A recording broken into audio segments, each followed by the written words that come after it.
Hi, my name is Gaiutra Bahadur.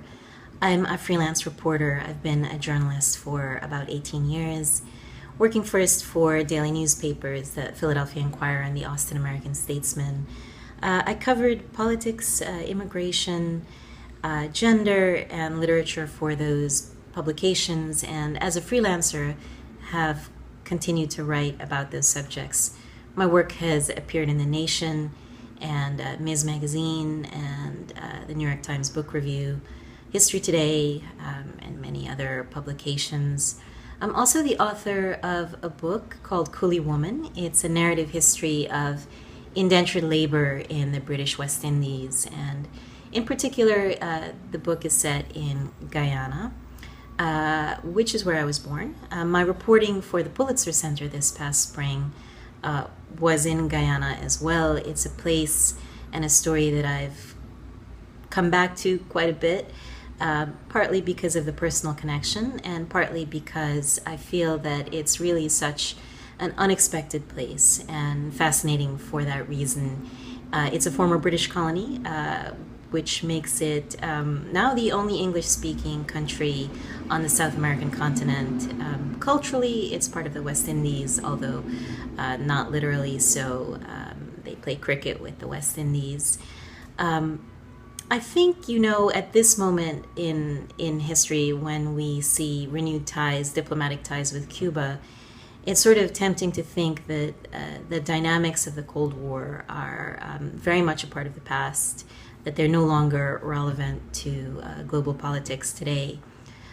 My reporting this past spring in Guyana, I think, sort of challenges that idea a bit. It shows that the Cold War, which played such a profound role in shaping Guyana's politics, continues to have effects long after the fall of the Berlin Wall, and even as we see renewed ties with Cuba today. So I'd like to tell a story that the People's Progressive Party, which is one of Guyana's two major political parties, likes to tell. It goes like this. Basically, it's a tale about how outsiders have misunderstood Guyana's landscape. In 1964, a Hindu council in Guyana complained to the British governor that British troops had been searching homes flying red flags for concealed weapons. Now, these flags were prayer flags, and their red color, signified that worship of a particular god, a Hanuman Hindu god, had taken place at the home. But the troops had mistaken the color red for a sign of communist sympathies. And in retelling this story over the decades, an important detail has changed. The lore on the street and self-published memoirs say it was, they shift the blame to the CIA. They say it was the Americans who mistook the red flags, not the British. And in a sense, that does kind of reflect a larger truth. It was President Kennedy who pushed for intervention in Guyanese politics over British objections in the 1960s.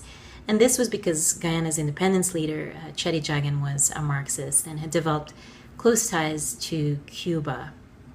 So Kennedy was convinced that Guyana really posed a threat to the world order. And the misconstrued red flag has sort of become this evocative detail in one people's history of the Cold War and its long-lasting effects in an unassuming, forgotten corner of the globe. So what happened was that the United States became involved on the ground through the AFL-CIO's international arm. American labor was on the ground in the early 1960s through independence in 1966, sort of encouraging strikes that grew into racially charged riots and creating a politics that is to this day racially divided and racially charged in Guyana. I think the past election sort of showed an effort to move beyond that past, and I hope that you will find the set of stories I've done interesting, and thanks so much.